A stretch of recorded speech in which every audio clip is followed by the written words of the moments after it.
السلام علیکم every one, میں ہوں فضا رحمان، آپ کے سی ایس ایس پارٹنر۔ آج ہم پاکستان کے ایک ایسے اہم پہلو کے اوپر بات کرنے جا رہے ہیں۔ اگر اس پہلو کے اوپر بات نہ کی جائے اور اس کے ریفارمز کے اوپر بات نہ کی جائے تو شاید پاکستان کبھی بھی ڈیولپمنٹ کی طرف نہ آ سکے، پاکستان میں خوشحالی کا کوئی ذریعہ نہ باقی رہے۔ میں بات کرنے جا رہی ہوں پاکستان کے تعلیمی نظام کے اوپر۔ پاکستان کے تعلیمی نظام جو کہ اس قدر بگڑ چکا ہے کہ کسی بھی یوتھ کو، کسی بھی نیشن کو یا ینگ جنریشن کو ڈسٹرب کرنے کے لیے یا اس کا فیوچر کو ڈسٹروائے کرنے کے لیے ہمیں کسی ڈرون کو گرانے کی ضرورت نہیں ہے، بلکہ اس نیشن کے سٹینڈرڈز آف ایجوکیشن کو گرا دیں، اس یوتھ کو ڈائیورسٹی کی طرف لے آئیں، تعلیم سے کسی اور طرف اس کا رجحان کروا دیں، تو خود بخود ہی وہ نیشن گر جائے گی۔ تو پاکستان کا آج یہی حالات ہے۔ پاکستان کے بارے میں آج کوئی بھی سٹیپ اٹھایا جائے تو ہمیں سب سے پہلے یہی نظر آتا ہے کہ ہمارے یوتھ اس قابل ہی نہیں ہے کہ وہ ایک اچھا انالیسس ڈیولپ کر سکیں، یا وہ ایک اچھا کالم لکھ سکیں، یا وہ اپنی مائنڈ کی ڈیولپمنٹ اپنے اس طرف ان کی ہو سکے کہ وہ ایک اچھی انوویشن کی طرف یا ریسرچ کی طرف آ سکیں۔ تو اسی بنیاد پہ کچھ لوگوں کا نظریہ یہ بھی ہے کہ ہمارے پاکستان کا انڈر ڈیولپ رہنا پاکستان کی لو لٹریسی ریٹ ہے۔ میں اس بات سے اتفاق نہیں کرتی ہوں۔ میں یہ سمجھتی ہوں کہ پاکستان میں جب ہر سال بجٹ پاس کیا جاتا ہے تو اس بجٹ میں سے کچھ حصہ کم ہی صحیح لیکن ایجوکیشن کے اوپر بھی استعمال کیا جاتا ہے، اور اس میں بہت ساری پالیسیز اینڈ ریفارمز بنائی جاتی ہیں، اور اس کے بعد اسکالرشپس انٹروڈیوس کروائی جاتی ہیں، اور اب تو سلیبس کے اوپر بھی کام کیا جا رہا ہے، اس کو بھی ریشفل کیا جا رہا ہے اور انٹروڈیوس کروایا جا رہا ہے نیو میتھڈولوجی کے ساتھ۔ تو ایجوکیشن ہمارا مسئلہ نہیں ہے، ہمارا مسئلہ یہ ہے کہ ہمیں مس ایجوکیشن پرووائڈ کی جاتی ہے۔ ہمارا ایجوکیشن کی جو کوالٹی ہے وہ اس قابل نہیں ہے کہ ہم پاکستان میں ایسی یوتھ پروڈیوس کریں، ہمارے ادارے ایک ایسے ینگ جنریشن کو پروڈیوس کرے کہ وہ پاکستان کے آج کے اور آنے والے نیشنل اور انٹرنیشنل بہت ایشوز کو ریزالو کر سکیں یا ان کے اوپر ایک اچھا مشورہ دے سکیں۔ So education is not the problem, we are struggling with the miseducation, جس میں ٹیچرز کا بھی بہت بڑا رول ہے کہ ہمارے ٹیچرز کی ٹریننگ کو مزید امپروو کرنا چاہیے، ان کے لیے ورک شاپس آرگنائز کروانی چاہیے، ورک شاپس کے بعد ان کی امپلیمنٹیشن کے اوپر اکاؤنٹیبلٹی رکھی جائے، ٹرانسپیرنسی ہونی چاہیے اس معاملے میں کہ کیا وہ جو ورک شاپس میں انہوں نے سیکھا ہے وہ اسٹوڈنٹس کے اوپر اپلائی کیا جا رہا ہے یا نہیں کیا جا رہا، کیا ہمارے جو اسٹوڈنٹس ہیں جو پاس آؤٹ ہو رہے ہیں میٹرک یا انٹرمیڈیٹ یا گریجویٹ ہو رہے ہیں، کیا وہ صرف ڈگری لے رہے ہیں کہ واقعی ان کے اندر کوئی اسکل ڈیولپ ہو رہا ہے۔ سو اس کے حوالے سے اکاؤنٹیبلٹی، چیک اینڈ بیلنس کو امپروو کرنا چاہیے، اور ہر ادارے کے لیے یہ ضروری ہے کہ چیک اینڈ بیلنس اور ٹرانسپیرنسی کنسیڈر کی جائے۔ تو اب ایک بریف سی اوور ویو کے بعد ہم مین ٹاپک کے اوپر چلتے ہیں، جو کہ ہے what are those factors that are really responsible for the low literacy rates in Pakistan۔ تو کچھ 5 ایسے میجر فیکٹرز ہیں جن کے اوپر اگر کام کر لیا جائے تو پاکستان کی یوتھ ایک اسٹرانگ یوتھ ڈکلیئر ہو سکتی ہے، ایجوکیشن کی فیلڈ میں، تعلیم کی فیلڈ میں، نئی ڈسکوریز ٹیکنالوجیز میں اپنا نام بنا سکتی ہیں اور پاکستان کا ایک بہترین ریپرزینٹیٹیو بن سکتے ہیں۔ اب سب سے پہلے تو ہمارے پاس چیلنج آتا ہے اکانومی چیلنج۔ اکانومی چیلنج کے امبریلا میں 2-3-4 ایسے ایلیمنٹس ہیں جو کہ رسپانسبل ہیں فار دا وائلیشن ان پاکستان۔ اب وہ وائلیشن کیسی ہے، اس کی طرف بڑھنے سے پہلے ہم پہلے دیکھ لیتے ہیں کہ وہ کون سے روٹ کازز ہیں جو اکانومی چیلنجز کی وجہ سے بن رہی ہیں۔ وہ ہیں ہمارے unemployment, poverty due to the lack of the financial resources. Constitution of Pakistan ہمیں اس بات کی تسلی تو دیتا ہے کہ ہم پاکستان کے ہر بچے کی میٹرک تک کی تعلیم کو فری کرتے ہیں، لیکن اس کے بعد کی تعلیم کے لیے کون رسپانسبل ہے؟ اس میں سب سے زیادہ ڈسٹربنس آتی ہے گرلز ایجوکیشن کے اوپر۔ دیکھیں، ایک اسٹوڈنٹ ہے، وہ لڑکی ہے یا لڑکا ہے، میٹرک کی تعلیم اس نے حاصل کر لی ہے، اب کیونکہ ہمارے اکانومک چیلنجز اس قدر بڑھ گئے ہیں کہ ہماری سوسائٹی ان امپلائمنٹ کا شکار ہے، تو پیرنٹس کا یہی ہوتا ہے کہ میٹرک پاس کر لیا ہے، اب بچہ جو ہے وہ کہیں کوئی اسکل حاصل کر لے اور جلدی سے جلدی ارننگ کی طرف آ جائے۔ گرلز ہیں وہ بیچاری ارلی میرجز کا شکار ہو جاتی ہیں، that is an other human violation. تو چائلڈ لیبر کی طرف آ جاتے ہیں. So instead of getting higher education students جو ہیں وہ لیبر کی طرف آ جاتے ہیں in order to meet their households. So اب حکومت کو چاہیے کہ بچوں کی میٹرک کی تعلیم کے اندر ایسی چینجز لائیں جن کے بنیاد پہ بچے اسکلفل ہوں اور ایٹ لیسٹ انہیں اپنے فیوچر کے بارے میں انڈیپینڈنٹلی وہ ڈیسیژن میکر ہوں.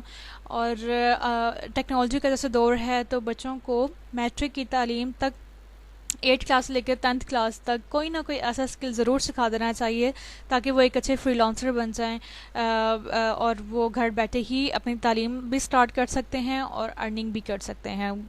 اور جب ایک دفعہ ان پلیٹ فارمز پہ ارننگ سٹارٹ ہو جاتی ہے تو آٹومیٹکلی کافی ایشوز جو ہیں وہ سولو ہونا شروع ہو جاتے ہیں اور ڈائریکٹلی اس کا اثر پڑتا ہے ہمارے گورنمنٹ آف پاکستان کے اوپر. دین ہمارے پاس سیکنڈ میجر فیکٹر آتا ہے جینڈر ڈسپیرٹی کے اوپر. جینڈر ڈسپیرٹی میں سوشل اینڈ کلچرل ریسٹرکشنز آتی ہیں for girls education. Early marriages ایک بہت بڑا پہلو ہے جینڈر ڈسپیرٹی کے اوپر کہ بچے کی میٹرک کی تعلیم مکمل ہو گئی ہے, اب مزید جو ہے اس کے اوپر انویسٹ کرنا ہے. ہم اپنے بیٹے کے اوپر انویسٹ کرتے ہیں, بیٹے کے اوپر جائیداد انویسٹ کر دی جاتی ہے. بچے نے اگر گھر سے باہر مطلب اپنے ایریا سے باہر, گاؤں سے باہر جانا ہے, شہر سے باہر جانا ہے, کنٹری سے باہر جانا ہے, دین ہی از الاٹ. بٹ جب گرل کی باری آتی ہے تو اس کی بات کہتے ہیں کہ اس سے بہتر ہے ہم اس کی شادی کر دیں. تو early marriage it's another human violation in Pakistan that has to be controlled by the government. تو اس کے لیے گورنمنٹ کو آرگنائزیشنز بنانی چاہیے اور این جی اوز بنانی چاہیے جو کہ ہمارے انڈر ڈیولپ ایریاز ہیں جہاں پہ پیرنٹس کا اس طرح کا نظریہ ہے, وہاں پہ اویئرنیس کریٹ کرنی چاہیے for the importance of the education. Girls کی ایجوکیشن بہت امپورٹنٹ ہے. امیجن کریں کہ اگر مثال کے طور پر گرلز اینڈ بوائز کی ریشو نکالی جائے پاکستان میں اور پتہ چلتا ہے کہ گرلز کی جو ریشو ہے وہ 51% ہے اور بوائز کی جو ریشو ہے وہ 49% ہے, then what do you imagine کہ 51% of young generation of Pakistan is illiterate, is unable to earn and بلکہ وہ گورنمنٹ آف پاکستان کے اوپر بوجھ بن رہی ہیں بیکاز وہ کوئی کام بھی نہیں کر رہے ہیں. And Pakistan's government has to feed that group of peoples جو کہ پاکستان کے اوپر کوئی کام بھی نہیں, پاکستان کے لیے کوئی ڈیولپمنٹ یا کوئی ترقی کے لیے ان کا کوئی کردار بھی نہیں ہے, الٹا پاکستان کو انہیں فری میں فیڈ کرنا پڑ رہا ہے. تو یہ ایک بہت بڑا ریزن ہے کہ پاکستان میں گرلز ایجوکیشن کا کلچر بہت کم ہے. اور اگر کوئی ڈاکٹر بھی بن رہی ہے, انجینئر بن رہی ہے تو اس کے لیے جاب کی فیسلٹی نہیں ہے, اپرچونیٹیز نہیں ہیں. So Pakistan's government has to consider such these points. Then the third major factor ہمارے پاس آتا ہے quality of education. Teacher student ratio کو اگر ہم دیکھیں تو وہ کمپرومائز ہو رہی ہے. پبلک سیکٹرز میں اگر ہم دیکھیں تو کیا ہے کہ جی ایک ٹیچر ہے اس کے سامنے 65 اسٹوڈنٹس ہیں. لیٹس سپوز کہ 20 اسٹوڈنٹس ایسے ہیں جس کے اوپر ٹیچر کو خاص توجہ دینے کی ضرورت ہے. ان کی تعلیم سے پہلے ان کی تربیت کی خاص ضرورت ہے کیونکہ ان کے پیرنٹس کا رول اسٹوڈنٹ کے اوپر نہیں ہے. یہ ایک میجر فیکٹر ہے کہ کوالٹی آف ایجوکیشن بچوں کو نہیں پرووائڈ کی جا رہی. ایک تو یہ کہ ان کے ہمارے سوسائٹی میں پیرنٹس کا رول ہی نہیں ہے, کنسیڈر ہی نہیں کیا جاتا. بس ٹیچرز ہیں وہ جو پڑھا رہے ہیں, بچہ جو پڑھ کے آ رہا ہے نہ ان کا اس کا چیک اینڈ بیلنس رکھا جا رہا ہے, نہ ٹیچر کے بارے میں کوئی پیچھے اسٹوڈنٹ کے بارے میں پوچھا جا رہا ہے, اسٹوڈنٹ سے پوچھا جا رہا ہے کہ ٹیچر نے کیا پڑھایا اور کیا وہ is that kind of education is meeting with the requirement of the time. تو یہ سب چیزیں کاؤنٹ ہوتی ہیں. اور ٹیچر جس نے وہ 20 اسٹوڈنٹس کو اسپیشل اپنی اس کی اٹینشن کی ضرورت ہے کیونکہ ریشو بہت زیادہ ہے اور سب کے ٹیسٹ, ہوم ورکس اینڈ سب کچھ ان رپورٹنگ کرنے کے لیے وہ 20 اسٹوڈنٹس نگلیکٹ ہو جاتے ہیں. تو حکومت کو چاہیے کہ زیادہ سے زیادہ ادارے بنائیں تاکہ یہ جو ریشو کمپرومائز ہو رہی ہے ٹیچر اسٹوڈنٹ کی یہ ڈیوائیڈڈ ہوں اور ٹیچر کے پاس کوئی میکسیمم 30 to 35 اسٹوڈنٹس ہوں جن کے پر وہ اپنے ہر طرح سے کام کر سکیں. اور دوسری بات یہ ہے کہ ٹیچر کے ورک شاپس کے اوپر بہت کام کرنا چاہیے. ٹیچرس کو نئی ٹیکنالوجی کے ساتھ انٹروڈیوس کروانا چاہیے, جیسے کہ کووڈ-19 کا جب ایک دور گزرا ہمارے اوپر, دین our teachers were unable to operate their gadgets like smartphones or applications like WhatsApp or the Zoom meetings applications. تو ٹیچرس جو کہ کوالیفائڈ ہیں اور انہیں ایون ریٹائرمنٹ کے بعد پینشنس بھی انہیں ملنے والی ہیں, تو ہمیں ہماری گورنمنٹ کو اس کے اوپر کام کرنا چاہیے کہ انہیں زیادہ سے زیادہ ورک شاپس انٹروڈیوس کروائے جائیں, اور ورک شاپس کے ساتھ ساتھ ان کے چیک اینڈ بیلنس رکھا جائے کہ کیا جو انہیں سکھایا جا رہا ہے ان ورک شاپس میں وہ اسٹوڈنٹ کے اوپر امپلیمنٹیشنس کی ہو رہی ہے یا نہیں ہو رہی, ٹرانسپیرنسی ہونی چاہیے. Then the fourth element is access to education. Remote areas ہیں جو لائک ٹرائبل ایریاز یا انڈر ڈیولپڈ ڈسٹرکٹ جو فیس کر رہے ہیں ایکسیسیبلٹی آف ایجوکیشن میں, ایک تو یہ کہ لیک آف انسٹیٹیوشنس ہیں وہاں پہ, میں نے پہلے بھی اس کے اوپر بات کی کہ ہمیں زیادہ سے زیادہ ادارے بنانے چاہیے, اور ایک دوسرا میجر فیکٹر ہے ٹرانسپورٹیشن ایشو. اور ان ٹرانسپورٹیشن ایشو میں اگر پھر گرلز ہیں وہ مارجنلائز ہو رہی ہیں, پیرنٹس کو سیکیورٹی ایشوز آ جاتے ہیں, اور اس پہ ہمارے لوکل گورنمنٹ سسٹم میں اویئرنیس آنی چاہیے تاکہ وہ این جی اوز بنائیں اور لوگوں کو ریلائبل کریں اس چیز کے اوپر کہ آپ بچیوں کو خاص طور پہ زیادہ سے زیادہ تعلیم کی طرف ان کا رجحان کریں, اور اس کی سیکیورٹی کے ذمہ دار ہم ہیں, یعنی کہ انہیں اپنے پرنسپلز اینڈ رولز ریگولیشنز کے اوپر زیادہ کام کرنا چاہیے. So government must consider these points so that the girls could get education in a better way. Fifth and the last but not the least, ایک cultural barrier ہے ہمارا. Cultural barrier آپ کنسیڈر کریں بلوچستان کو, آپ کنسیڈر کریں سندھ کو, آپ کنسیڈر کریں کے پی کی میں, جس میں ایتھنک ایشو ہمارے بہت زیادہ ہیں. وہ کہتے ہیں کہ ہمیں ہمارے رائٹس ہمارے اپنے کلچر کو پروموٹ کرنا چاہیے, تو جب وہ کلچر اس کو پروموٹ کرتے ہیں تو اس میں بھی وہ ڈیولپمنٹ نہ لا رہے ہیں, وہ مطلب وہ اپنے کلچر کو ٹائم کے ساتھ اپڈیٹ نہیں کر رہے ہیں. تو وہ آبجیکشن کریٹ کرتے ہیں کو ایجوکیشن کے اوپر کہ کو ایجوکیشن نو اٹس لائک کہ یہ ہمارے لیے بڑا مشکل ڈیسیژن ہے کہ اب ہماری لڑکیاں لڑکوں کے برابر پڑھیں گی.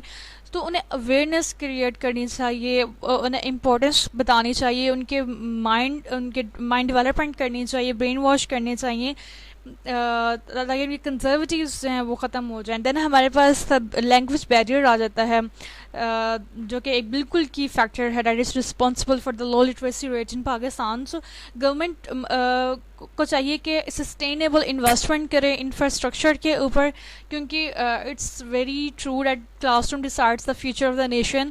ایک کلاس روم ہے جہاں پہ چارٹس لگے ہوئے ہیں ٹیکنالوجی کے اوپر, نیو ڈسکوریز کے اوپر, اور ہمارے نیشنل ہیروز کے اوپر. دین اسی کلاس روم میں بیٹھا بچہ ڈیسائیڈ کر لیتا ہے کہ میرا فیوچر کیا ہوگا.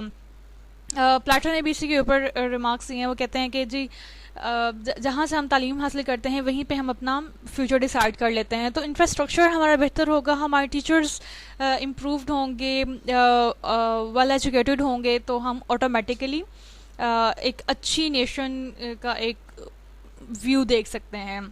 ادروائز ڈیولپمنٹ جو ہے وہ ہمارے لیے ایک نائٹ میئر ہی ہے آج کل کے حالات میں. تو ہمیں لانگ ٹرم پلاننگ کرنی چاہیے for the teacher training programmes. اور کس طرح دوسرے کنٹریز ہیں جو ٹیچر ٹریننگ پروگرام کی بنیاد پہ, جیسے فن لینڈ ایک بہت اچھی اگزامپل ہے. انٹرنیشنل لیول پہ کون کون سے لیسنس ہیں جنہیں ہمیں فالو کرنا چاہیے, اس کی ہم انشاءاللہ ایک اور ویڈیو بنائیں گے. سو concluding all this, in order to overcome all these factors, or the government need to work on the gender disparity, and the government must need to focus on the accessibility of the quality education, and by establishing more and more institutes in a well developed manner. So I hope کہ ہمارا ایسے اگر آ جائے, question آ جائے that what are the factors that are responsible for the illiteracy rate in Pakistan, تو یہ تمام ایسے فیکٹرز ہیں جن کے اوپر آپ مزید ریسرچ کر کے, مزید آرٹیکلس پڑھ کے, اینڈ نیوز پیپر کو مست فالو کریں, کیونکہ آج کل بہت بجٹ پاس ہونے کے بعد نئی نئی پالیسیز کو انٹروڈیوس کروایا جا رہا ہے اور ان کی امپلیمنٹیشنس کے اوپر کام کیا جا رہا ہے. تو اس کے اوپر ان شاء اللہ تعالیٰ آپ کا بہت اچھا کام ہوگا. I can share my email address if anyone want to have feedback after writing that essay on the factors that are responsible for the illiteracy rate in Pakistan. So I will be waiting for your response. Like, share, and subscribe. Allah Hafiz.